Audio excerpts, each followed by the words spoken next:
انا نحن نزلنا الذکر و انا لہ لحافظون۔ اللہ فرماتا ہے ہم نے اس کو نازل کیا، ہم اس کی حفاظت کرنے والے ہیں، اور اللہ نے ایسی حفاظت کی ہے کہ لوگوں کی بھرپور کوشش کے باوجود اس میں کوئی تبدیلی نہیں آئی۔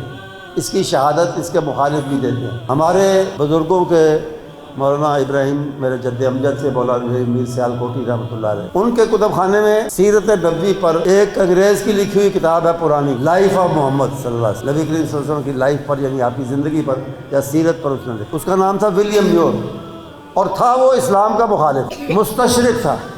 مستشرق یا اورینٹلسٹ ان لوگوں کو کہتے ہیں جو مغرب میں رہتے ہیں، یورپی ہیں، امریکی ہیں، ادھر کے رہنے والے ہیں، غیر مسلم ہیں، لیکن وہ عربی سیکھتے ہیں گہرائی میں جا کر، ڈوب کر اس کے اندر اسلامیات، اسلامی علوم پڑھتے ہیں، ان کے اندر ڈوب جاتے ہیں۔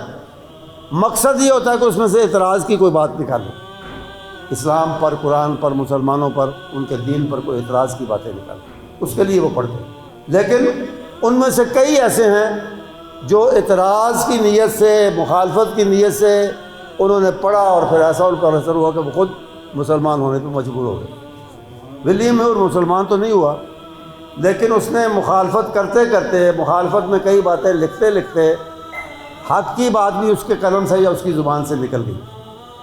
تو قرآن کے بارے میں اس نے لکھا ہے ایک جملہ کہ there is no other text in the world which has retained its purity for 13 centuries۔